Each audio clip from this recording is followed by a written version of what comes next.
ఇంకొకటి auto immune disease అనేది రెగ్యులర్గా మనం ఈ మధ్య కాలంలో ఎక్కువ వింటున్నాం. కరెక్ట్. సో మనం ఎగ్జాంపుల్ చూసుకుంటే one of our celebrity Samantha గారు రీసెంట్గా ఆటో ఇమ్యూన్ డిసీజ్తో సఫర్ అవుతున్నారని న్యూస్ ఉంది. అది ఎంతవరకు నిజమో తెలీదు. సో మీరు కొంచెం క్లియర్గా ఎక్స్ప్లెయిన్ చేయగలిగితే ఇది నిజమా, ఇన్ కేస్ నిజమైతే ఆటో ఇమ్యూన్ డిసీజ్ అనేది అంత ప్రమాదకరమైందా?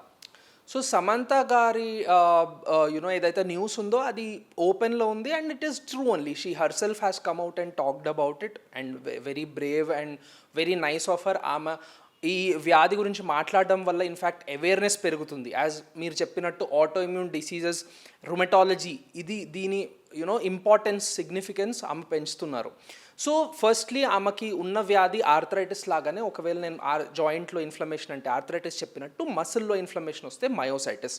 సో ఆమెకి ఉన్న problem myositis and she is I think now very well control with respect to disease. But yes, so మీరు చెప్పినట్టు ఆటో ఇమ్యూన్ డిసీజెస్ వస్తున్నాయి అని ఇప్పుడు తెలుస్తుంది అంతే. ఇప్పుడు పెరుగుతుంది అనేది డిబేటబుల్, బట్ ఎస్ అవేర్నెస్ అనేది డెఫినెట్లీ పెరుగుతుంది. అండ్ మనం కూడా అందులో ఏమేమి అంశాలు ఎఫెక్ట్ అవ్వచ్చు అన్న అవేర్నెస్ ఉంచుకుంటే మనం అర్లీ స్టేజ్లో డాక్టర్ని కలవచ్చు.